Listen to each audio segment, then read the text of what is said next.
for the sunshine and the air that we breathe, O Lord, we thank thee. ஆண்டவராகிய இயேசு கிறிஸ்துவின் இணையற்ற நாமத்தினாலே இந்த ஆராதனை வேளையில் கர்த்தருடைய வார்த்தையை தியானிக்கும்படியாக கூடி வந்திருக்கிற நாம் யாவரும் பாக்கியவான்கள். அல்லேலூயா. இம்மட்டுமாய் தேவன் நமக்கு உதவி செய்கிறார். இந்த காணொளி மூலமாக யாரெல்லாம் கர்த்தருடைய வார்த்தையை கேட்கிறீர்களோ அவங்க எல்லாருக்குள்ளும் நிச்சயமாக இந்த வசனம், இந்த வார்த்தைகள் கிரியை செய்யும் என்று நான் கர்த்தருக்குள்ளே விசுவாசிக்கின்றேன். ஆகவே ஜெபத்தோடு கூட நாம் தேவனுடைய செய்திக்கு நேராக கடந்து செல்லலாம். அன்பின் பிதாவே, கொடுக்கப்பட்டிருக்கிற இந்த கிருபையின் நல்ல நேரத்துக்காக உம்மை நாங்கள் துதிக்கிறோம்.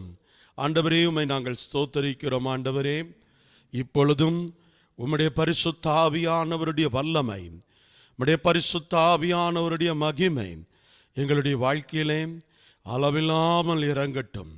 கர்த்தர் பொறுப்பெடுத்துக் கொள்ளும். கர்த்தர் ஆசீர்வதியும். பெரிய காரியங்களை செய்யும். நீரே வழி நடத்தும். இயேசுவின் நாமத்தில் ஜெபிக்கிறோம். ஜெபங்கேலும் நல்ல பிதாவே. ஆமேன், ஆமேன், ஆமேன். Praise the lord. இந்த நாளிலும் கூட கர்த்தர் நமக்கு கொடுக்கிற நல்ல ஒரு வசனத்தை நாம் கேட்கலாம். சங்கீதம் 90 அதிகாரத்திலே 14வது வாக்கியத்தை நாம் கவனித்து வாசிக்க வேண்டும். நாங்கள் எங்கள் வாழ்நாளெல்லாம் களி கூர்ந்து மகிழும்படி காலையிலே எங்களை உமது கிருபையினால் திருப்தியாக்கும் என்று பக்தன் சொல்லுகிறான். காலையில் எங்களை திருப்தியாக்கும். எங்களுடைய வாழ்நாளெல்லாம் நாங்கள் களி கூர்ந்து மகிழும்படியாக. சங்கீதம் 90 என்று சொன்ன உடனே நம்ம எல்லாருக்கும் வரக்கூடிய ஞாபகம் மோசே என்கிற தேவ மனுஷன். இந்த மோசே இஸ்ரவேல் ஜனங்களை வழிநடத்தி வந்த அந்த பாதையிலே அவர் பல காரியங்களை சந்தித்தார். பலவிதமான இன்னல்களை சந்தித்தார். பலவிதமான தேவைகள் மத்தியிலே கடந்து வந்தார். 6 லட்சம் பேரை ஒரு கூட்டத்தை ஒரு வனாந்தரத்தில் 40 வருடங்கள் அவர்களை நடத்துவது என்பது ஒரு மிகப்பெரிய டார்கெட். அதாவது பெரிய பெரிய கார்ப்பரேட் கம்பெனியில் இருக்கிறவங்க கூட பார்த்தீர்கள் என்று சொன்னால் 6 லட்சம் லேபரை வச்சு நடத்துறதுன்றது ஒரு பெரிய விஷயந்தான். அதுக்கு எவ்வளோ பணம் செலவு பண்ணணும், அதுக்கு எவ்வளோ கோடிகளை செலவு பண்ணணும், அவங்களுக்கு கீழே எத்தனையோ சப்பார்டினேட்ஸை அவங்க அப்பாயிண்ட் பண்ணாதான் கண்டிப்பாக அப்படிப்பட்ட ஒரு கூட்டத்தை நடத்த முடியும். ஆனால் இங்கே மோசே ஒத்தையில் நடத்தி வராரு. ஒரே மனுஷனாக நடத்துகிறாரு. அதுக்கப்புறம் எத்திரோ ஆலோசனை சொன்ன பிறகு கோத்திரத்துக்கு ஒரு தலைவனை நியமித்து, ஒரு சப்பார்டினேட்டை நியமித்து அவருடைய ஊழியத்தை தொடர்ந்து செய்கிறார். அவர் எழுதின சங்கீதம் தான் சங்கீதம் 90. சங்கீதம் 90ல் அவர் என்ன சொல்கிறாரு பாருங்க. நாங்கள் எங்கள் வாழ்நாளெல்லாம் களி கூர்ந்து மகிழணும். எங்கள் வாழ்க்கையெல்லாம் ஒரு கதையை போல கழிச்சு போட்டோம். எங்கள் வாழ்க்கையெல்லாம் வீணாய் போனது. எங்களுடைய வாழ்க்கையில் நாட்கள் எல்லாம் வீணாய் போனது. You know many reasons you have. உங்கள் லைஃப் டைமை நீங்கள் வீண் பண்ணியிருக்கலாம். உங்கள் வாழ்க்கையில் இருக்கிற நிறைய நேரத்தை நீங்கள் செலவு பண்ண நேரத்துக்கு கணக்கு கொடுக்க முடியாத நிலைமையில் நீங்கள் காணப்படலாம். நிறைய நேரத்தில் நீங்கள் அதிகமான நேரத்தை பலவிதமான காரியங்களுக்கு செலவு பண்ணி தேவனுக்காக வாழ்கிற அந்த காலத்தின் நேரத்தை நாம் குறைத்திருக்கலாம். நாம் செலவு பண்ண நேரங்களுக்கு கணக்கு கொடுக்க முடியாத ஒரு காலகட்டத்தில் நீங்களும் நானும் நிற்கின்றோம். வயசு ஓடிக்கிட்டே இருக்குது. வாலிபம் ஓடிக்கிட்டே இருக்குது. தாவீது பக்தன் சொல்றான், நான் இளைஞனா வந்தேன், முதிர் வயது உள்ளவனும் ஆனேன். எல்லாரும் வரும்போது இளைஞராக வராங்க, முதிர் வயது உள்ளவர்களாக மாறுறாங்க. நாள் போகிறதே தெரிய மாட்டேங்குது, காலங்கள் போகிறதே தெரிய மாட்டேங்குது. எவ்வளோ நாட்கள் நம்ம வீண் பேச்சு பேசி, வீணான பிரச்சனைகள், வீணான சூழ்நிலைகள், அவசியமற்ற காரியங்கள், இதில் நம்முடைய நேரத்தை செலவழித்து ஆக்கப்பூர்வமான செயல்களுக்கு நாம் இன்னும் கணக்கு கொடுக்க முடியாத ஒரு காரியத்திலே காணப்படுகிறோம். ஆக்கப்பூர்வமான செயல்களை இன்னும் நாம் செய்ய ஆரம்பிக்கவில்லை. நிறைய பேருக்கு ஒரு கேள்வி உண்டு, இவ்வளோ வயசாயிடுச்சு, இவ்வளோ வருஷம் கடந்து போயிடுச்சு, அட்லீஸ்ட் இதுக்கு மேலேயாவது நான் என்ன செய்ய முடியும்? எனக்கோ வயசாயிடுச்சே, நான் கர்த்தருக்காக என்ன செய்ய முடியும்?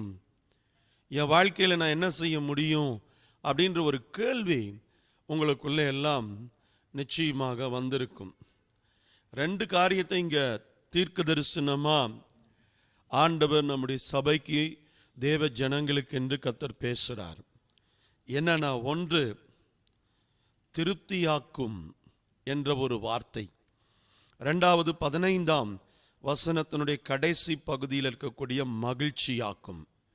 ஒரு மனிதன் வாழ்க்கையில் எவ்வளவு வேணாலும் கஷ்டப்படலாம், உணவுக்காக, உடைக்காக, இருப்பிடத்துக்காக, பணத்துக்காக, சாப்பாட்டுக்காக கஷ்டப்படலாம்.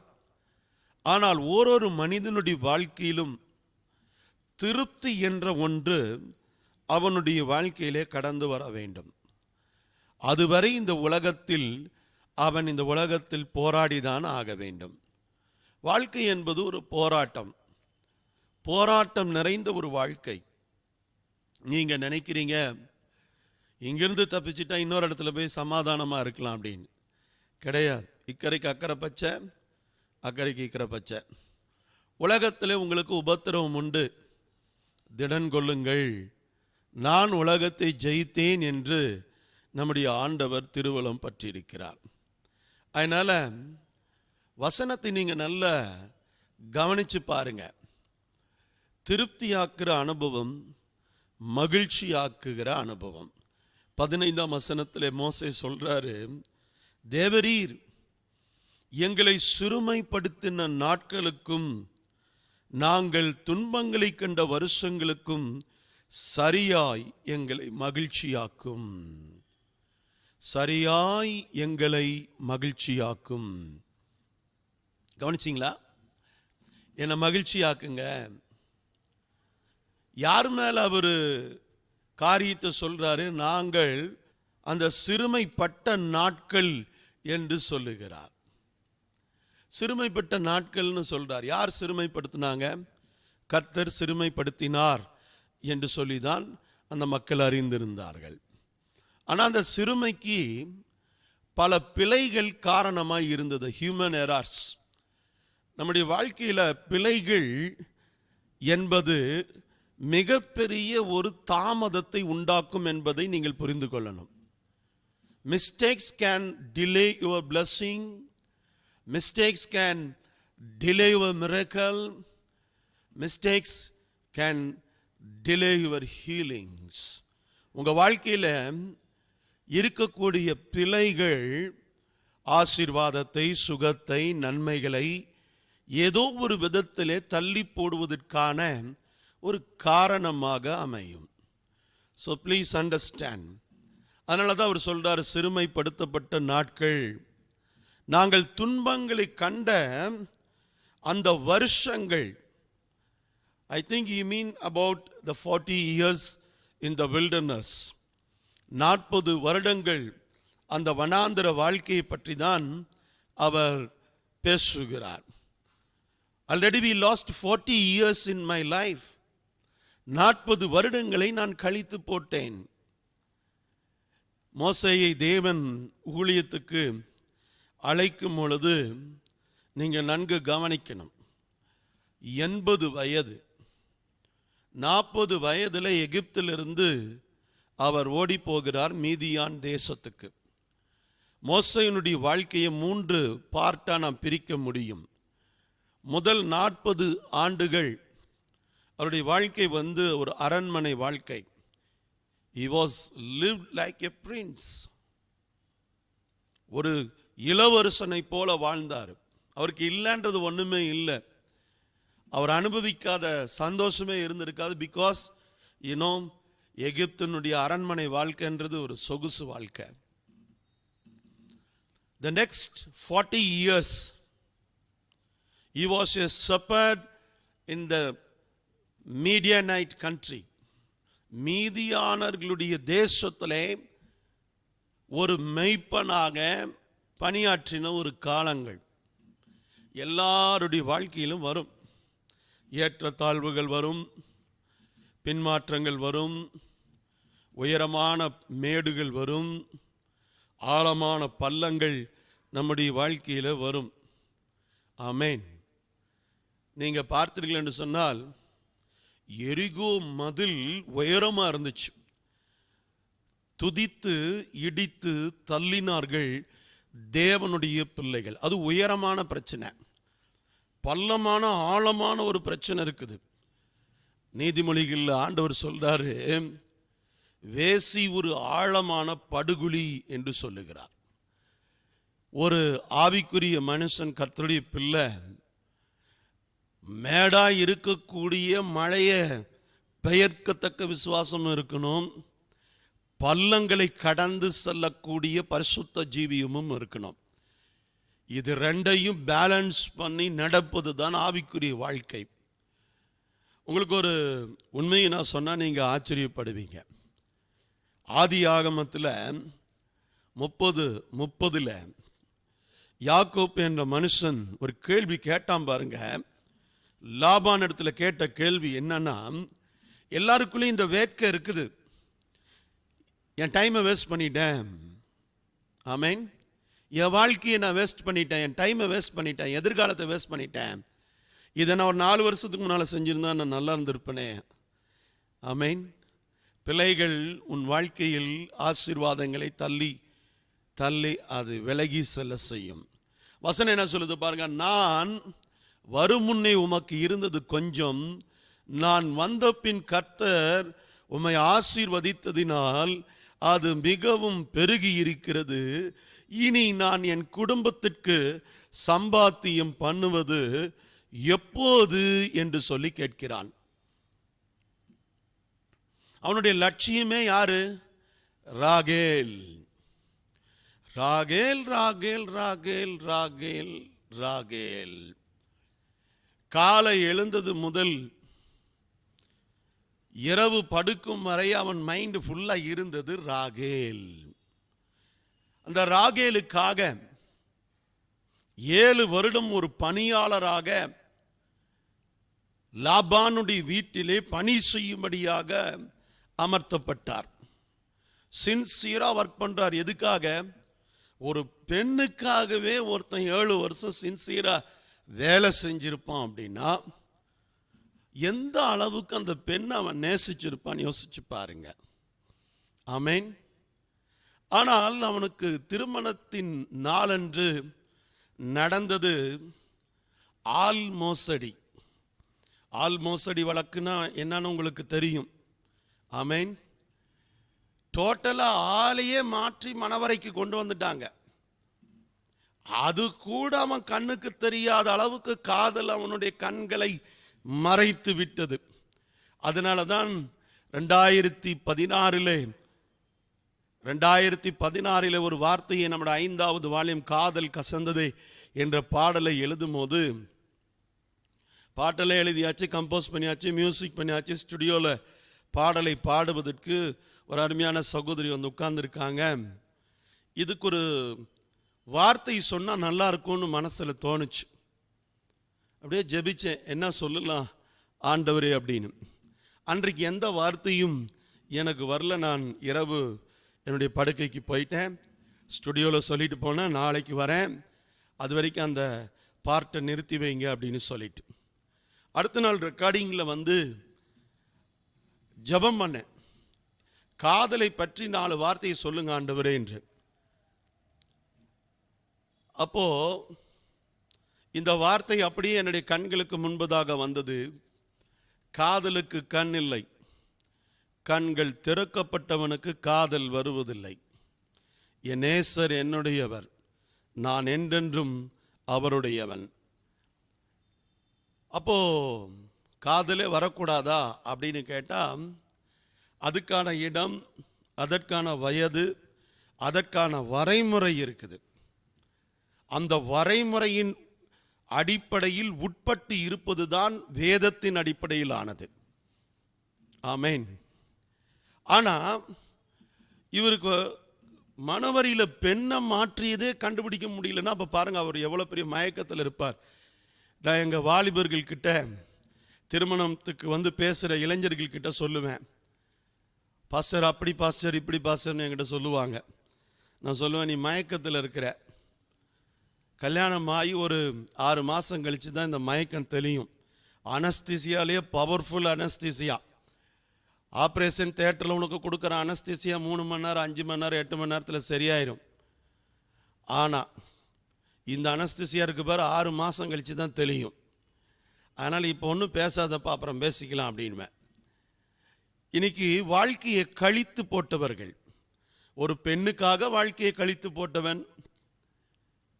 ஒரு சிலர் பாருங்க, வேலை வேலை வேலை வேலை, உலகம், வேலை, சம்பாத்தியம், பணம், வருமானம், தேவை, கடன் கடன், கடனுக்காகவே தன் வாழ்க்கையை கழித்து போட்டவர்கள். ஒரு சிலர் பாருங்க, சோம்பேறித்தனத்தினாலே எதையும் செய்யாம, தான் செயல்பட வேண்டிய காலத்தில் செயல்படாம, செய்து முடிக்க வேண்டிய பணிகளை செய்து முடிக்காம அவங்க வாழ்நாளை வீணாக்கி இருப்பாங்க. இப்படி எத்தனை பேர் தங்கள் வாழ்நாளை வீணாக்கி இருக்காங்க. அதான் யாக்கோபு கேட்கிறார், நான் சம்பாதிப்பது நான் எப்பொழுது? ஐயா எப்பயா நான் சம்பாதிப்பேன்? ஐயா எப்ப என்னால சம்பாதிக்க முடியும்? 7 வருஷம் கஷ்டப்பட்டு உழைச்சதெல்லாம் ஒரே இரவில் லேயாளை பார்த்தவுடன் அந்த உழைப்பு, அந்த பணி, அந்த உத்வேகம் எல்லாம் யாக்கோப்புக்குள்ளே மறைந்து போனது. ஆனாலும் விடுற மாதிரி இல்லை. இன்னொரு 7 வருஷம் செய்து பணியாற்றி நான் பெற்றுக்கொள்வேன் என்று சொல்லி திரும்பி ஒரு 14 இயர்ஸ் தன் வாழ்க்கையை அடமானம் வச்சான். இப்போ நம்ம ஊரில் அடமானம் வைக்கிறாங்கல்ல, ஆமென். நம்ம பொருளை வச்சுட்டு பணம் வாங்குவோம். இவன் வாழ்க்கையவே அடமானம் வச்சு பொண்ணு எடுக்கிறதுக்கு காத்திருந்தான். ஆமென். கடைசியில் அவனுக்கு மிஞ்சியது எல்லாம் ஏமாற்றம், தோல்வி. அப்போ அவன் கேட்குறான், 10 முறை என் சம்பளத்தை மாத்திட்டீங்க, என் வாழ்க்கையில் நிம்மதியே போச்சு. நான் வர்றதுக்கு முன்னால நீ சாதாரணமா இருந்தீர், நான் வந்த பிறகு தேவன் உன்னை ஆசீர்வச்சிருக்கிறார்.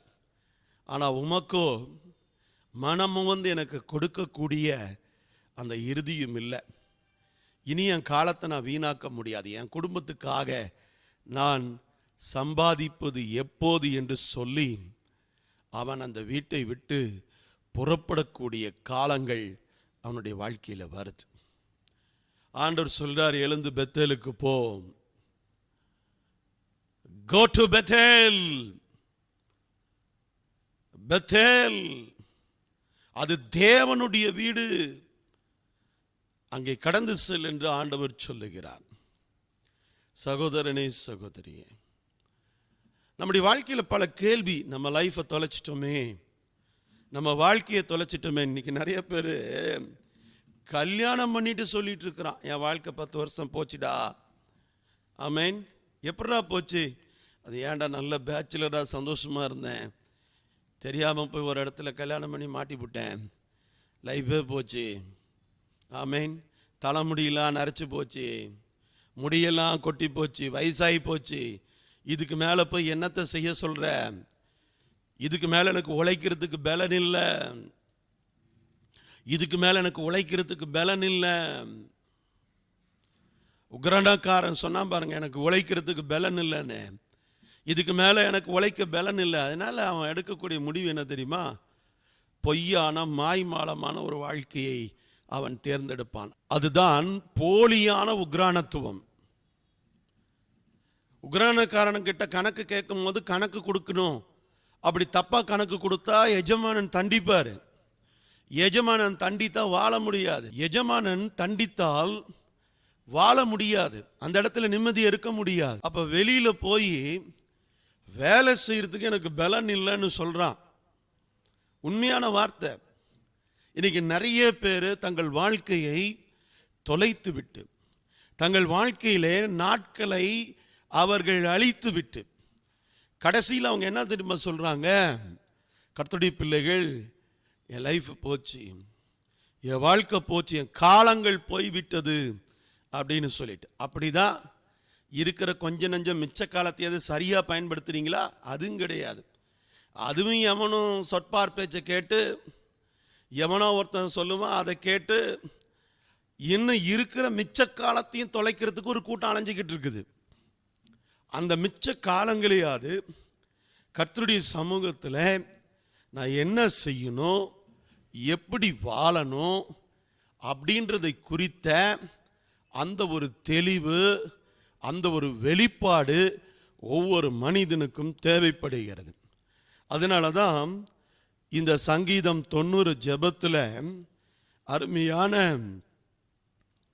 நம்முடைய மோசி அவர்கள் சொல்றாரு, ஆமென், எங்களுக்கு நாட்களை என்னும் அறிவை தாரும் என்று சொல்லி கேட்கின்றார். கவனிச்சிங்களா? ஆமென். வசனத்தை நான் வாசிக்கிறேன், கவனிக்க. 9ஆம் வசனம் 10ஆம் வசனம். வசனம் என்ன சொல்லுது பாருங்க. எங்கள் நாட்கள் எல்லாம் உமது கோபத்தால் போய்விட்டது, ஒரு கதையை போல் எங்கள் வருஷங்களை கழித்து போட்டோம். எங்கள் ஆயுசு நாட்கள் 70 வருஷம், பலத்தின் மிகுதியால் 80 வருஷமாய் இருந்தாலும் அதன் மேன்மையானது வருத்தமும் சஞ்சலமுமே. அது சீக்கிரமாய் கடந்து போகிறது, நாங்களும் பறந்து போகிறோம். Price the Lord. கவனிச்சிங்களா? அதனால தான் மோசே சொல்றார், நாட்களை என்னும் அறிவை எங்களுக்கு தாரும். இனி எவ்வளவு காலம் இருப்போன்னு தெரியாது. அருமையான ஆப்பிரிக்கா தேசத்திலே ஊழியம் செய்த டிடி ஜோஷுவா அவர்கள் கடந்த காலத்தில் மரித்து போனார்கள். 3 பிள்ளைகள், அருமையான ஒரு மனைவியும் உண்டு. 58 years he completed his mission and ministry. ஒரு டிவி ப்ரோக்ராம்காக ஜெபிச்சுட்டு பேசிட்டு அவருடைய ரூமில் போய் உட்கார்ந்தாரு. அவருடைய ஆன்மா எடுத்துக்கொள்ளப்பட்டது. பட் ஒரே ஒரு சந்தோஷம் என்ன, 58 வயசு சாகிற வயசா? 58 வயசில் செத்துட்டாரே. ஆமென். Ravi Zacharias, he passed away. Wonderful Bible teacher. Reinhard Bonnke, such a wonderful man of God. நல்ல மிராக்கிள்ஸை தேவனிடத்திலிருந்து பெற்றுக் கொடுத்த ஒரு நல்ல பரிசுத்தவான். ஆமென். எத்தனை மரணங்களை நம்ம பார்க்குறோம். ஊழியர்கள் அநேகர் இன்னைக்கு கடந்து போய்கிட்டு இருக்கிறாங்க. இந்த கொள்ளை நோய் காலத்தில் கூட அநேகர் கடந்து போகிறாங்க. ஆனால் ஒரே ஒரு காரியத்தை மட்டும் நீங்கள் நல்லா தெரிஞ்சுக்குங்க. போகிறதுக்கு முன்னால் அவங்க நாட்கள் எப்படி இருந்துச்சு, அவங்க தேவனுக்காக என்ன செய்திருக்கிறார்கள். நான் இப்போ சொன்ன நபர்கள்லாம் பாருங்க, அவங்க செய்ய வேண்டிய, தேவனுக்கு செய்ய வேண்டிய அந்த பணியை சிறப்பாக செஞ்சுட்டு தான் போயிருக்காங்க. யாரும் சாதாரணமாக நிறைவு செய்து விட்டு போகவில்லை. இன்னும் கோடி கோடியான மக்களுடைய சாட்சியை நம்ம சொல்ல முடியும். நாட்களை என்னும் அறிவு ஒரு ஊழியக்காரனுக்கு, விசுவாசிக்கு வேணும். நம்ம காலம் எப்படி இருக்குது, இந்த காலம் எப்படிப்பட்டது, இனி ஒரு பொல்லாத காலம் வருகிறது. அது ஒரு இருள் சூழ்ந்த காலம், கிரியை செய்ய முடியாத ஒரு ராக்காலம் வருகிறது. இயேசு சொல்றார், ஒருவரும் கிரியை செய்ய முடியாத ஒரு ராக்காலம். இப்பவே லாக்டவுன்ல அந்த ராக்காலத்தை நம்ம பார்த்தோம். நைட் வெளியே போக முடியாது, 5 மணிக்கு மேலே வெளியே போக முடியாது, பகல்லையே வெளியே போக முடியாது. இன்னும் ஒரு எமர்ஜென்சி ஆத்திர அவசரத்துக்கு கூட போக முடியாத ஒரு நிலைமை. காரணம் என்ன? இந்த காலமே இப்படியே இருக்குமானால் இனி வருகிற காலங்கள் எப்படி இருக்க போகிறது? சகோதர சகோதரிகளே, உங்க வாழ்நாளை குறித்து நீங்க என்ன நோக்கம் வச்சிருக்கீங்க? காலையில் எழுந்திரிக்கணும், என் வேலையை நான் செய்வேன், சாப்பிடுவேன், தூங்குவேன், எனக்குன்னு எந்த லட்சியம் இல்லை, எனக்குன்னு எந்த நோக்கம் இல்லை, எனக்குன்னு எந்த தரிசனம் இல்லை, எனக்குன்னு எந்த திட்டமும் இல்லை. யோசிச்சு பாருங்க, இதனால என்ன பயன்? இந்த உலகத்தை விட்டு நான் பிரிந்து செல்லும் பொழுது என் ஆண்டவர் என்னை குறித்து என்ன நினைத்தாரோ அதை நான் செய்து முடித்தவனாக பிரிந்து சென்றிருந்தால் அது சக்சஸ்ஃபுல் லைஃப். ஒரு தேவ மனுஷன் சொன்னாரு, இந்த பூமியில் நான் இருக்கிற காலங்களில், ஆமென், இந்த பூமியில் நான் இருக்கிற காலங்களில் நரகத்தை காலி செய்து பரலோகத்தை நிரப்பும் பணியை செய்து முடிப்பேன் என்று சொன்னார். அன்பு சகோதர சகோதரிகளே, நாட்களை என்னும் அறிவு இன்னைக்கு யார்கிட்ட இருக்குது? அவர் சொல்றார், பறந்து போகிறோம். நாள் வரும், இந்த உலகத்தில் எல்லா மனிதனும் ஒரு நாள் பறந்து போக போகிறான். எத்தனையோ பாடல்கள்லாம் கேட்டிருப்பீங்க, ஆமென். எத்தனையோ பாடல்கள்லையே கவிஞர்கள் பல வரிகளை எழுதி வச்சிருக்காங்க, நமக்கு முன்னால இருந்தவங்க. உலகமும் அதான் சொல்லுது, இந்த உலகத்தில் எல்லாம் ஒரு நாள் பறந்து போகக்கூடிய விஷயங்கள். ஆமென். நல்ல கவனிங்க,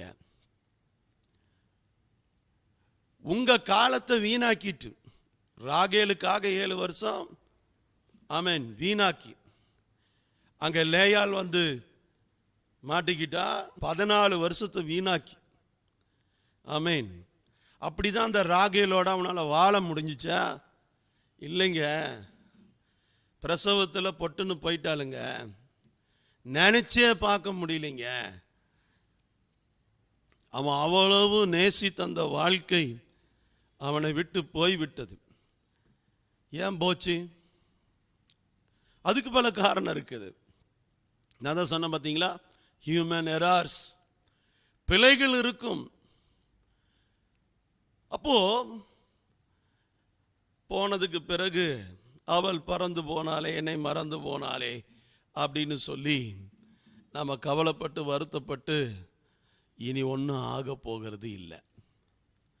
ஆனா இருக்கிற இந்த மிச்சமுள்ள காலங்களையாவது நம்ம என்ன செய்யணும்? நம்ம வாழ்க்கை எப்படி இருக்கணும்? ஆண்டவர் என்ன விரும்புகிறாரு? ஆண்டவருடைய நோக்கம் என்ன? ஆண்டவருடைய சித்தம் என்ன என்பதை நாம் இன்றைக்கு தெளிவுபடுத்தி கொள்ள வேண்டும். அதற்காக தான் இந்த செய்தியை நான் இந்த இடத்திலே உங்கள் மத்தியிலே பகிர்ந்து கொள்ளுகிறேன். எபேசியருக்கு எழுதின நிருபத்துக்கு நீங்க விரைந்து வரணும். அங்க ஒரு வசனத்தை உங்களுக்கு நான் வாசிக்க ஆசைப்படுகின்றேன். பரிசுத்த ஆவியானவர் உங்களை பலப்படுத்துவாராக. கர்த்தருடைய நாமம் மகிமைப்படட்டும். Book of Ephesian 5th chapter, 5ஆம் அதிகாரத்தை கவனிக்க வேண்டும். 14 நான் வாசிக்கிறேன். ஆதலால் தூங்குகிற நீ விழித்து மரித்தோரை விட்டு எழுந்திரு, அப்பொழுது கிறிஸ்து உன்னை பிரகாசிப்பார் என்று சொல்லி இருக்கிறார். ஆனபடினால் நீங்கள் ஞானமற்றவர்களைப் போல நடவாமல் ஞானமுள்ளவர்களைப் போல கவனமாய் நடந்து கொள்ள பார்த்து, நாட்கள் பொல்லாதவைகளானதால் காலத்தை பிரயோஜனப்படுத்திக் கொள்ளுங்கள். என்னங்க, நாட்கள் பொல்லாதவைகளாய் இருக்கிறபடியினால் நீங்கள் காலத்தை பிரயோஜனப்படுத்திக்கிங்க அப்படின்றார். ஆவிக்குரிய மக்களே கேளுங்க, நாட்கள் பொல்லாதவைகள், அதனைக்கு நம்ம பார்க்கிறோம். we are living in the end time. கடைசி காலத்திலே நம்ம வாழ்ந்துகிட்டு இருக்கிறோம். ஆமென். 10 பைசாக்கு பிரயோஜனம் இல்லாத உறவுகள், ஆமென். ஒரு நல்ல காரியத்துக்கு பயன்படாத சொந்தங்கள், பந்தங்கள், ஆமென், அனாவசியமா நம்மளுடைய நேரத்தை சாப்பிட்டு, நம்முடைய தலையை சாப்பிட்டு, நம்முடைய சம்பாத்தியத்தை சாப்பிட்டு, நம்முடைய வாழ்க்கையை சீரழிக்கிற உறவுகளுக்காக இன்னைக்கு நம்ம என்ன செஞ்சுக்கிட்டு இருக்கோம் தெரியுமா? நம்முடைய வாழ்நாட்களை விரயம் பண்ணிக்கிட்டு இருக்கிறோம். Time stewardship is very very very very important. மியூசிக்கில் டைமிங் இருக்குது, சமையலில் டைமிங் இருக்குது, டிரான்ஸ்போர்ட்டேஷனில் டைமிங் இருக்குது. ஆமென். எல்லாத்துக்குமே டைமிங் இருக்குது. ஓடிட்டு இருக்கிற ஃபேன்ல இருந்து, ஆமென், கரண்ட்டில் இருந்து, கேஸில் இருந்து, இந்த உலகத்தில் நீங்கள் எல்லாம் பயன்படுத்துகிற எல்லாவற்றிற்கும் டைமிங் இருக்குது. காலம் கடந்து போன பின்பு வருகிற அன்பும் தரிசனமும் அழைப்பும் ஊழியமும் உறவுகளும் ஆசீர்வாதங்களும் நன்மைகளும் ஒரு சல்லி பைசாக்கு கூட பயன்படாது. என காலம் கடந்து போச்சு. நன்மைகள் என்னை தேடி வரும்பொழுது அதை அனுபவிக்கிறதுக்கு நான் நல்லா இருக்கணும். நான் ஹெல்த்தியாக இருந்தால் தான் அந்த நன்மையை அனுபவிக்க முடியும். தேவன் வந்து சொல்றாரு, உன்னை நான் இன்னைக்கு ஆசீர்வதிக்க போறேன், உனக்கு நல்ல ஒரு கார் கொடுக்க போறேன்ப்பா அப்படின்றாரு. ஜகுவர் கார் கொடுக்குறான் அப்படின்றாரு. அது ஒரு பெரிய விஷயம் இல்லை, ஆனால் கொடுக்குறான் அப்படின்றாரு. நீ நல்லா இருந்தால் தான் அதை ஓட்ட முடியும். அட்லீஸ்ட் அதில் ஏறியாவது உட்காந்துட்டு போக முடியும். நீங்கள் என்ன சொல்லுவீங்க? ஜகுவார் கார்லாம் கொடுத்தா நல்லது தான் ஆண்டவரே, முதல்ல எனக்கு இந்த சுகர் வியாதி இருக்கு, அதை சரி பண்ணுங்க. முதல்ல எனக்கு இந்த பலவீனம் இருக்கு, அதை முதல்ல சரி பண்ணுங்க. என்னால் வண்டி ஓட்ட முடியாது. ஆமேன். ஏன்னா என் காலத்தை நான் வீணாக்கிட்டேன். தேவனுடைய நன்மைகள் என்னை தேடி வரும்போது அதை அனுபவிக்கிறதுக்கு தேவையான பலன் எனக்கு இருக்கணும். அதே மாதிரி தான் ஊழியம். ஆண்டவர் உன்னை பயன்படுத்த வேண்டிய காலத்தில் பயன்படுத்தணும். காலம் தவறி போய் நேரம் தவறி போய் அந்த டைம் ஸ்டீவர்ட்ஷிப்பில் வந்து ஒரு சின்ன மிஸ்டேக் உன்னுடைய வாழ்க்கையில் நடந்தாலும் தேவன் உன்னை கொண்டு செய்ய நினைக்கிற மிகப்பெரிய மகா பெரிய தேவனுடைய திட்டங்கள் தாமதித்துவிடும். அதனால தான் இந்த வசனத்தை ஆரம்பிக்கும் போது என்னன்னு சொல்லிட்டாருன்னா, காலங்கள் பொல்லாதவைகளை இருக்கிறபடினால் காலத்தை பிரயோஜனப்படுத்திக்கங்கன்னு சொல்றதுக்கு முன்னால என்ன சொல்றாரு தெரியுமா? என்ன சொல்றாரு தெரியுமா சகோதர சகோதரிகளே? முதல்ல சொல்றாரு, தூங்குகிற நீ மரித்தோரை விட்டு எழுந்துரு. அட, இந்த தூங்குறவனை எழுப்பிடலாம், தூங்குற மாதிரி நடிக்கிறவனை எழுப்ப முடியாது. நீ தூங்குற அந்த அனுபவம் ஆவிக்குரிய வாழ்க்கையில் நீ உறங்கி கொண்டு இருக்கிற வாழ்க்கையில் ஒரு எழுச்சி இல்லை, வாழ்க்கையில் ஒரு எழுப்புதல் இல்லை. முதல்ல அந்த மரித்தோரை விட்டு நீ எழும்பி வெளியே வா. லிசன், கர்த்தர் என்ன சொல்றார்? தூங்குகிற நீ மரித்தோரை விட்டு எழுந்துரு. உன் காலத்தை நீ பிரயோஜனப்படுத்திக்கணும்னா நீ கட்டாயமாக இந்த மரித்தோர் என்ற ஒரு சமூகம் இருக்குது இந்த உலகத்தில். நான் தான் சொன்னேன்ல, உங்கள் தலையை சாப்பிட்ற கூட்டம், உங்கள் நேரத்தை சாப்பிட்ற கூட்டம், உங்கள் ஆசீர்வாதத்தை சாப்பிட்ற கூட்டம், உங்கள் நன்மைகளை சாப்பிட்டுக்கிட்டு இருக்கிற ஒரு கூட்டம் இருக்குது. ஆமேன். இதுக்குள்ள உட்கார்ந்துட்டு நீங்கள் தேவனுக்கு செய்ய வேண்டிய வேலையை செய்யவே முடியாது. உங்கள் வாழ்க்கையில் ஒரு முன்னேற்றத்துக்கான வழி இருக்கிறதுக்கு வாய்ப்பே இல்லை. லாபான் வீட்டில் உட்கார்ந்துட்டு லாபான் இதை செய்வார், அதை செய்வார், எப்போ செய்வார், என் குடும்பத்துக்கு சம்பாதிப்பது எப்போதுன்னு சொல்லிட்டு 100 வயசு வரைக்கும் அங்கேயே உட்கார்ந்துட்டு இருந்தானா வேலையாகாது. தேவனுடைய ஆசீர்வாதத்தை அவன் சுதந்திரிக்க வேண்டும். காலத்தை அவன் பிரயோஜனப்படுத்தியே ஆகணும். ஒன்று நல்லா தெரிஞ்சுக்குங்க, காலம் உங்களை பிரயோஜனப்படுத்தாது. நல்லா தெரிஞ்சுக்கிங்க, நீங்க தான் காலத்தை பிரயோஜனப்படுத்திக்கணும். இந்த வசனத்தில் எல்லா தத்துவங்கள் கோட்பாடுகளுமே அடிபற்றும். You should utilize your time. நீங்க நினைக்கிறீங்க நல்ல நேரம் வரும், good time will come, amen, lucky time will come. நேரங்களும் காலங்களும் உன்னை பயன்படுத்தாது. காலத்தை நீதான் சரியாக பயன்படுத்த வேண்டும். ஒரு தெருமுனையில் ஒரு வாலிபன் உட்கார்ந்திருந்தான். அந்த வழியாக ஒரு போதகர் நடந்து சென்றார். அந்த போதகர் அவனை பார்த்து, ஏன் தம்பி இந்த இடத்துல இப்படி உட்கார்ந்துருக்கிற, உனக்கு ஒன்றும் வேலை இல்லையா, ஏன்பா இப்படி டைம் வேஸ்ட் பண்ணுற அப்படின்னு கேட்டாராம். அப்போ அருமையான அந்த இளைஞன் சொன்னானா, ஆமென், ஏதோ போகுதியா லைஃபு, வாழ்க்கை ஓடிக்கிட்டு இருக்குது அப்படின்னானா. அப்போ அந்த போதகர் சொன்னாரா, வாழ்க்கை ஓடக்கூடாது, அந்த வாழ்க்கையை நிறுத்தி நடத்தி பழகிக்கொள் என்று சொல்லிவிட்டு அந்த பெரியவர் கடந்து சென்றாராம். இன்றைக்கு நிறைய இளைஞர்களுடைய வாழ்க்கையில், நிறைய தேவனுடைய பிள்ளைகளுடைய வாழ்க்கையில் லைஃப் ஓடிக்கிட்டு இருக்குது. சொல்லுவாங்க ஏதோ ஓடுதுங்க. ஆமென். ஏற்கனவே 2 வருஷத்தை இந்த கொள்ளை நோய் சாப்பிட்டுச்சு. இந்த கொள்ளை நோயில் தொழில் முடங்கிருச்சு, பிஸ்னஸ் அவுட்டு, வேலைக்கு போக முடியல, சம்பாதிக்க முடியல, வீடு கட்ட முடியல. என்னென்ன நீங்கள் செய்யணும்னு நினச்சிங்களோ உங்கள் பிளான்ஸ், உங்கள் திட்டங்கள் எல்லாமே கொலாப்ஸ் ஆயிடுச்சு. ஆமென். அட்லீஸ்ட் மீத இருக்கக்கூடிய காலங்கள், டெய்லி காலையில் பேப்பரை திறந்தால் இவர் மரித்தார், அவர் மரித்தார், அவர் மரித்தார் என்று பார்க்கிறோம். ரொம்ப வேதனையாக இருக்குது. ஆனால் வேதனைப்பட்டு ஒன்றும் ஆக போறதில்லை. மரித்ததுக்கு பிறகு என்னால் எதுவும் செய்ய முடியவில்லையே என்று கவலைப்படுவதற்காக நீங்களும் நானும் அழைக்கப்படவில்லை. மரிப்பதற்கு முன் எனக்கு கொடுக்கப்பட்ட அந்த பொன்னான காலங்கள், இது எனக்கு பொற்காலம். இந்த கொள்ளை நோயிலும் என்னுடைய ஜீவன் தப்பி இருக்கிறது என்று சொன்னால், இந்த ஆபத்திலும் என் வாழ்க்கை காப்பாற்றப்பட்டு இருக்கிறது என்று சொன்னால், இந்த பேரிடர் காலத்திலும் என்னுடைய சுவாசத்தில் மூச்சு இருக்கிறது என்று சொன்னால், God has given such a wonderful opportunity to do something for him. அவருக்காக எதையாகிலும் நீங்களும் நானும் செய்ய வேண்டும் என்பதற்காக தான் ஆண்டவர் நம்ம உடம்புல உயிரை விட்டு வச்சிருக்கிறார். அதை விட்டுட்டு நான் ஆண்டவர்கிட்ட சீக்கிரமா போகணும்னு நான் நினைக்கிறேன், ஆண்டவர் என்னை எடுத்துக்கணும்னு சொல்லி நான் ஜெபிச்சுக்கிட்டு இருக்கிறேன். இன்னைக்கு நிறைய விசுவாசிகள் என்னமோ இப்போ ஆண்டவர் யாரையுமே எடுக்காமல் அப்படியே ஃப்ரீயாக எல்லாம் வாழுங்கடான்னு விட்டுட்ட மாதிரி. ஆமென்.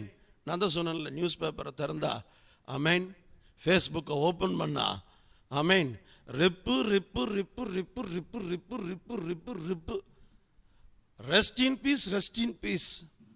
அவர் கடந்து சென்றார், இவர் கடந்து சென்றார். வேதனையாக இருக்குது. ஆனால் கடந்து சென்றவர்கள்லாம் புண்ணியவான்கள் நான் சொல்லுவேன்.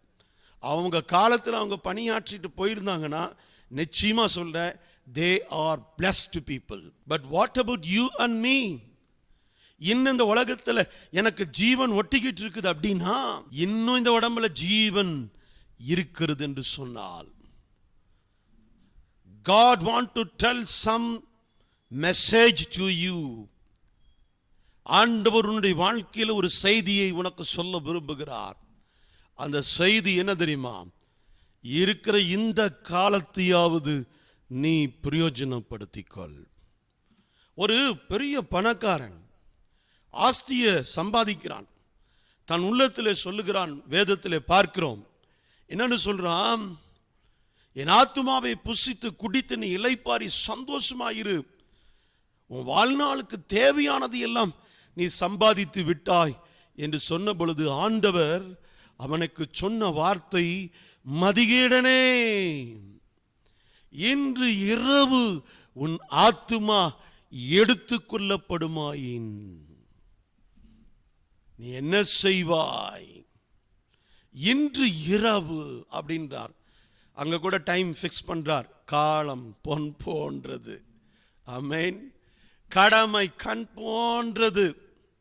இந்த காலத்தை தவற விடுகிறவன் கடமையை தவற விடுகிறான். கடமை தவற விட்டவன் கர்த்தருடைய காரியத்தில் எதிலுமே ஆசீர்வதிக்கப்பட முடியாது. இது உண்மையான ஒரு விஷயம். ஆமென். அப்ப காலத்தை பிரயோஜனப்படுத்த. தூங்குகிற நீ மரித்தோரை விட்டு வெளியில வா. நிறைய பேர் நினைக்கிறாங்க, மரித்தோர்கள் என்று சொன்ன உடனே நம்ம உறவுகள், சொந்தங்கள், பாசங்கள், பந்தங்கள் இதெல்லாம் விட்டுட்டு வரணும். அப்படி கிடையாது. ஒரு நாள் காலை முதல் இரவு வரை நான் என்னென்ன பணி செய்கிறேன், அந்த பணிகள் குடும்பத்துக்காக எவ்வளவு நேரம், பிள்ளைகளுக்காக எவ்வளோ நேரம், மனைவிக்காக எவ்வளோ நேரம், வீட்டு பராமரிப்பு காரியங்களுக்காக எவ்வளோ நேரம், அலுவல் பணிகள் எவ்வளவு நேரம், 24 மணி நேரத்துக்குள்ள தான் இதெல்லாம் நான் ஃபிக்ஸ் பண்ணணும். என் நண்பர்களோடு பேசுகிற நேரம், நான் தப்பாக சொல்லலைன்னா ஒன்று சொல்கிறேன், இன்றைக்கு உங்கள் காலத்தை அழிக்கக்கூடிய, அந்த பொன்னான காலத்தை வீணாக்கக்கூடிய ஒரு மிகப்பெரிய ஒரு காரியத்தை நீங்கள் அதிக விலை கொடுத்து வாங்கி வச்சுருப்பீங்க. அதுதான் உங்கள் கையில் இருக்கிற மொபைல் ஃபோன். மொபைல் ஃபோன் கெட்டதில்லை, அதை ரொம்ப நேரம் பார்க்கறது தான் கெட்டது. நம்மக்கிட்ட அது இருந்துச்சுன்னா சும்மாவாது யாராவது மெசேஜ் பண்ணியிருக்காங்களா, யாராவது கூப்பிட்ருக்காங்களா, ஏதா நியூஸ் வந்திருக்குதா, இப்போ தான் இருக்குது பாருங்க யூடியூப்பு. ஆமேன். அந்த யூடியூப்பை திறந்தா எல்லாமே கிடைக்குது, எல்லா வருஷப்பும் கிடைக்கும், எல்லா சினிமா நடிகர்களுடைய பாடல்கள், சினிமா பாடல்களும் கிடைக்கும். ஹாலிவுட் பாடல், பாலிவுட் பாடல், கோலிவுட் பாடல், என்னென்ன வேணும் எல்லாமே யூடியூப்புக்குள்ளே ரொம்ப அழகாக இருக்குது.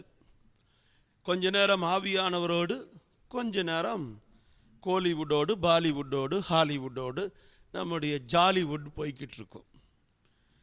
இப்படி நீங்கள் இந்த கோலிவுட்டு, ஜாலிவுட்டும், ஹாலிவுட்டும் பார்த்ததுனால தான் உங்கள் வீட்டில் இருக்கக்கூடிய உங்கள் உட்பி உங்களை விட்டுட்டு போயிருது. எக்கேட கட்டு தொலைஞ்சு போ. புரியல உங்களுக்கு?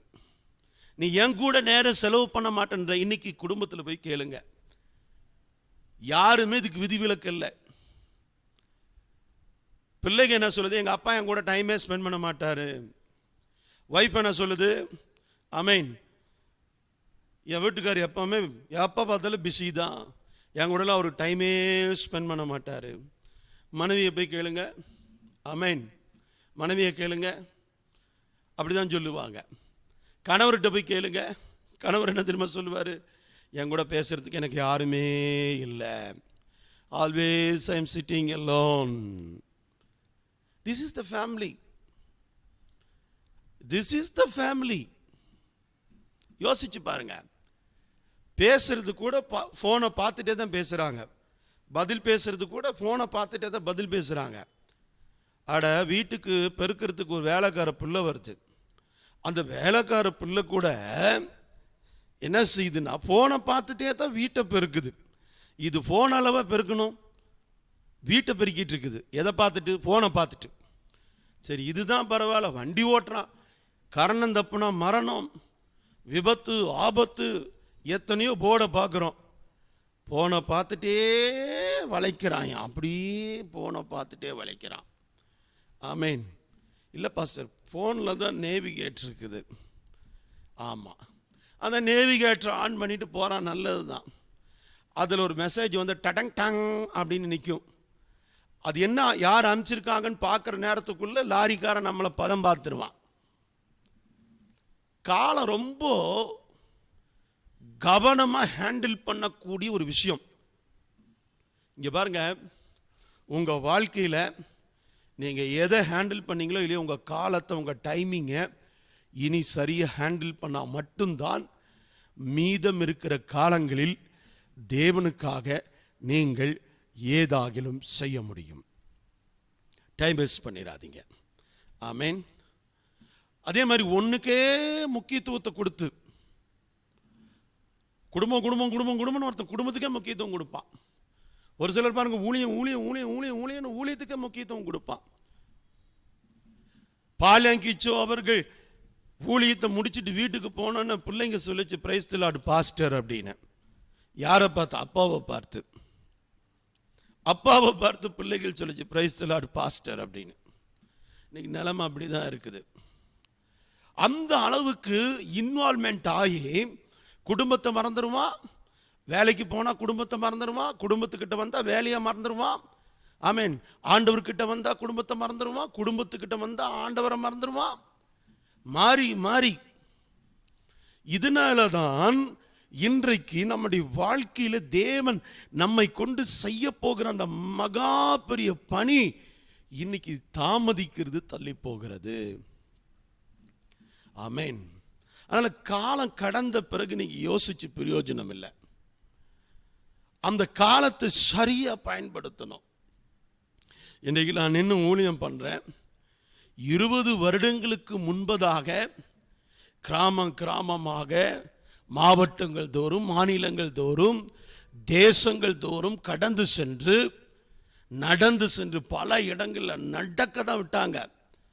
நடந்து சாப்பாடு இல்லாமல், தண்ணி இல்லாமல், படுக்க வசதி இல்லாமல், பஸ் ஸ்டாண்டில் படுத்து தூங்கி, ரயில்வே ஸ்டேஷனில் படுத்து தூங்கி, யோசித்து பாருங்கள். ஆமென். தங்க இடம் இல்லாமல், உடுத்த உடை இல்லாமல், சாப்பிட பணம் இல்லாமல், அன்றைக்கு செய்த அந்த ஊழியத்தினுடைய நன்மைகளை இன்றைக்கு அறுக்கவும் புசிக்கவும் தேவன் கிருபை கொடுக்கிறார். காலம் பொன் போன்றது. இந்த காலத்தில் நீங்க என்னத்தை விதைத்தாலும் அதை நீங்கள் அறுப்பீர்கள். நீங்க நல்லதை விதைச்சிருந்தீங்கன்னா நல்லதை அறுப்பீங்க, கெட்டதை விதைச்சிருந்தீங்கன்னா கெட்டதை அறுப்பீங்க. Definitely I'm telling you, இந்த உலகத்தில் எல்லா பிரச்சனைகளுக்கும் முடிவு காலம் பதில் சொல்லும். பைபிள் என்ன தெரியுமா சொல்லுது? நாளானது விளங்க பண்ணும். 2-3 சாட்சிகளோடு கூட வாக்கியம் நிலைவரப்பட வேண்டும். அப்படி இல்லை என்று சொன்னால் ஒரு நாள் வரும், அந்த நாளானது விளங்க பண்ணும். எது நீதி, எது சத்தியம், எது உண்மை, எது நீதி, எது நேர்மை, எது சரி, எது தவறு என்பதற்கெல்லாம் பதில் இருக்கிறது. கவலைப்படாதீங்க. ஆண்டவர் என்ன சொல்றாரு? நம்பிக்கையுடைய சிறைகளே, சகரியா 9:12 அரணுக்கு திரும்புங்க, இரட்டிப்பான நன்மையை தருவேன், இன்றைக்கே தருவேன்.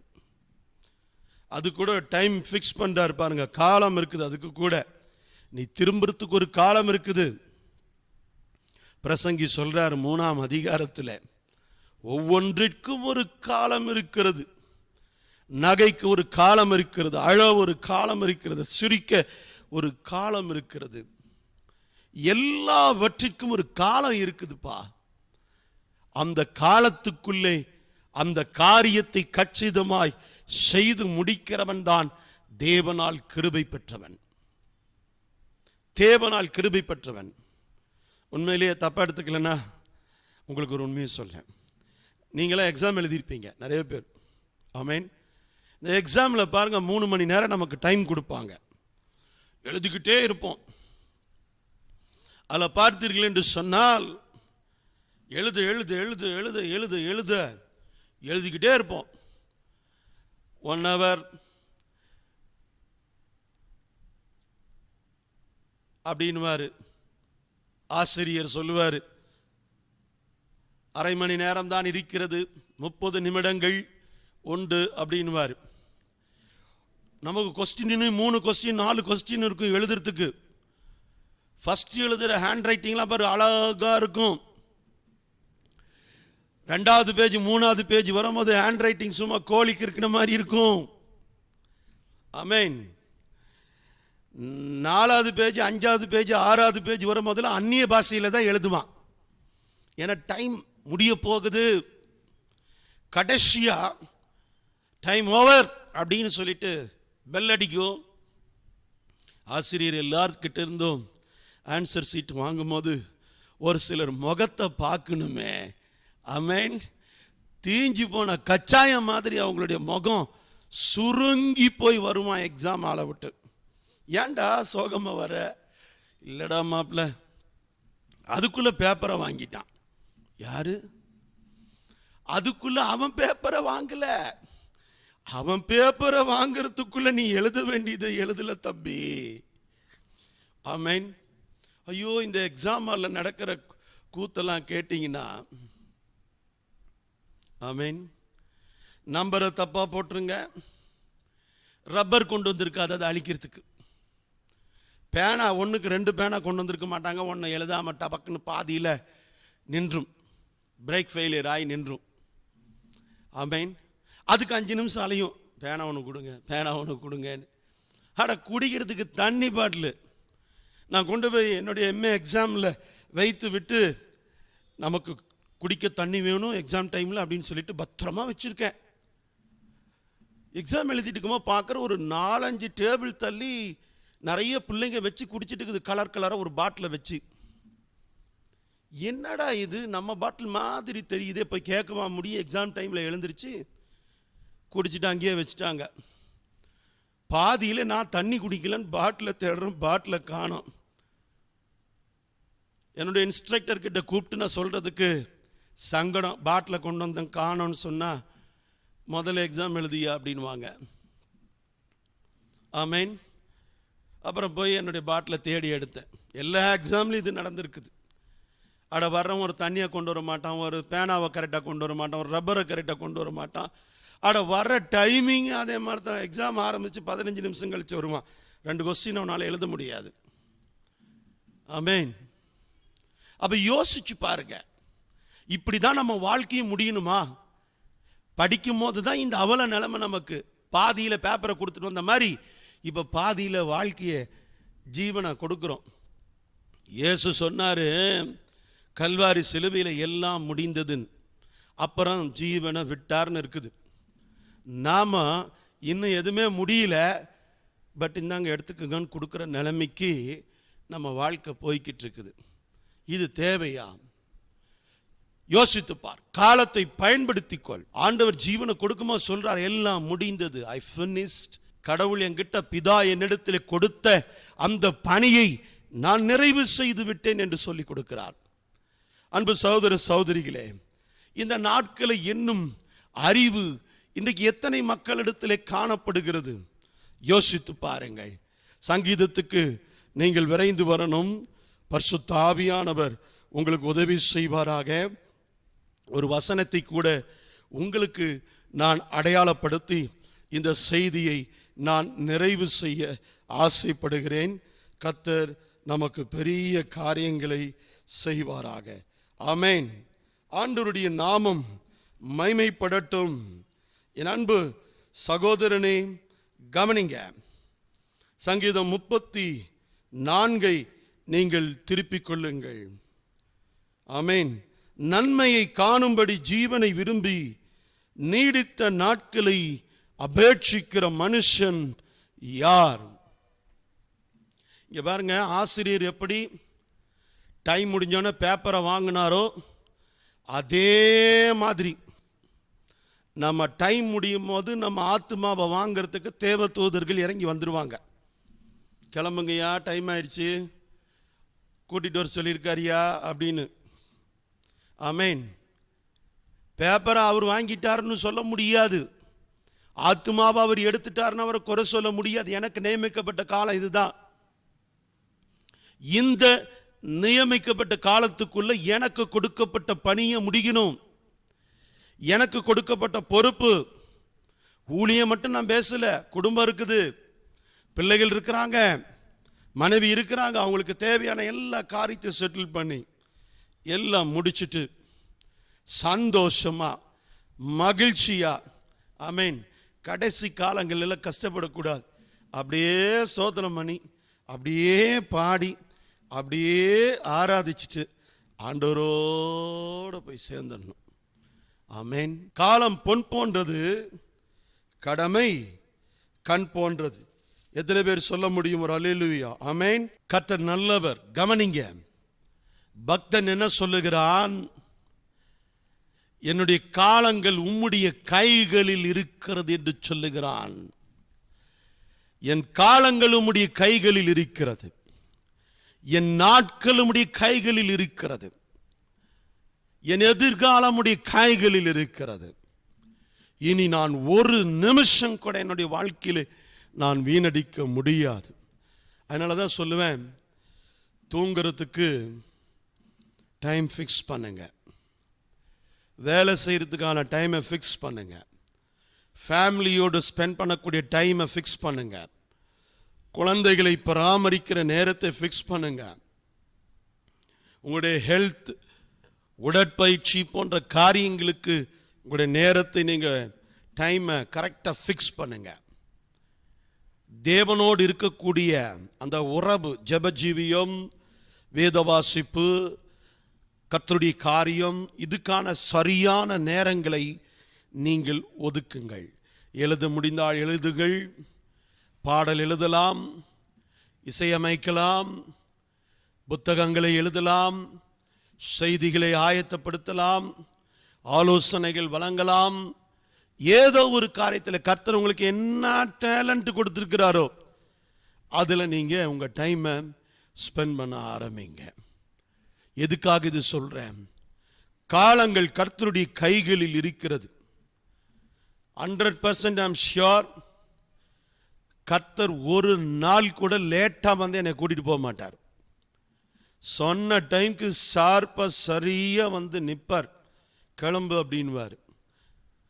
பரீட்சையில் பாதியில் பேப்பரை எக்ஸாமில் சரியாக கேள்விகளுக்கு பதில் எழுதாமல் கொடுத்து வந்த, அந்த எக்ஸாம் பேப்பரை கொடுத்து விட்டு வந்த ஸ்டூடெண்ட்டை போல நம்முடைய கண்களில், பார்வையிலே ஒரு தெளிவில்லாதவர்களாக என்றைக்கும் நாம் நிற்கக்கூடாது. மகிழ்ச்சியோடு தேவனுடைய சமூகத்திற்குள் இளைப்பாறுதலில் பிரவேசிப்பதற்கு முன்பதாக எனக்கு கொடுக்கப்பட்ட, எனக்கு நியமிக்கப்பட்ட ஓட்டம், என்னுடைய பரம அழைப்பின் பந்தய பொருளுக்கான அந்த ஓட்டத்தை நான் சரியான விதத்திலே செய்து முடிக்க வேண்டும். அதற்காக தான் தேவன் இந்த நாளில் நம்மோடு கூட பேசுகிறார். ஆவிக்குரிய மக்களே, தேவ ஜனங்களே, வீணான காரியத்தில் உங்கள் மனதை செலுத்தி லைஃப்பை வேஸ்ட் பண்ணிக்காதீங்க. நிறைய பேரை பார்க்குறோம், சும்மாவே படுத்திருப்பான். ஃபேனை கொஞ்ச நேரம் பார்ப்பான், ஜன்னலை கொஞ்ச நேரம் பார்ப்பான், கதவை கொஞ்ச நேரம் பார்ப்பான், வாட்சியே கொஞ்ச நேரம் பார்த்துட்டு இருப்பான், லைட்டையே கொஞ்ச நேரம் பார்த்துட்டு இருப்பான். அவனுடைய காலங்கள் கேள்விக்குறியான ஒரு விஷயம்தான். இன்று பரிசுத்த ஆவியானவர் உங்களோடு கூட பேசுகிறார். சங்கீதம் 90 நான் சொல்லி முடிக்க நான் ஆசைப்படுகிறேன். 2 காரியத்தை அங்கே பார்த்தோம். கழித்து போட்டோம், பறந்து போகிறோம். 9ஆம் வசனமும் 10ஆம் வசனத்திலையும் சங்கீதம் 90 2 பாயிண்ட பேசுறேன். என்னன்னா, கழித்து போட்டோம், எங்க வாழ்க்கையை கழித்து போட்டோம், அப்புறம் பறந்து போகின்றோம். அருமையான என் அன்பு அண்ணன் ஜாய் பாஸ்டர் அவர்கள் ஒரு பாடலை பாடியிருக்கிறார்கள். பறந்திடுவேன் வானிலை என்று சொல்லி, எனக்கு ரொம்ப பிடித்த பாடல். அதுவும் அவர் பாடினார்னா எனக்கு ரொம்ப பிடிக்கும். அவ்வளவு அர்த்தமுள்ள ஒரு பாடல். ஆமென். Definitely one day we will fly with Jesus. நான் பறந்து போயிருவேன் ஆண்டவரோடு கூட. Already I passed my days. என்னுடைய காலங்களை நான் கழித்து போட்டு விட்டேன். கவனிங்க, 2 ஆசீர்வாதத்தை இங்கே மோசே சொல்றார். 2 டிஃபால்ட்டான மிஸ்டேக்கை சொல்றாரு. இங்க 2 ஆசீர்வாதமான காரியத்தை சொல்றாரு. என்னன்னா, உம்முடைய கிருபையினால எங்களை திருப்தி ஆக்கிருங்க. நாங்கள் உயிரோடு இருக்கும் போதே திருப்தியாக இருக்க எங்களுக்கு கிருபை தாங்க. அறகுறையான வாழ்க்கை, குறைவான ஒரு வாழ்க்கை, நிம்மதி இல்லாத ஒரு வாழ்க்கை, சமாதானம் இல்லாத ஒரு வாழ்க்கை, சுகம் இல்லாத ஒரு வாழ்க்கை எனக்கு வேண்டாம். என்ன திருப்தியாக என்னுடைய லைஃப் டைமில், என் ஆயுசு நாட்களில் என்ன வாழ பண்ணிருங்க. ஏன்னா கழுகு கொப்பாக என்னுடைய வயது வாழ வயதா மாறணும். அன்பு சகோதரா, அன்பு சகோதரி, திருப்தியா வாழணும்.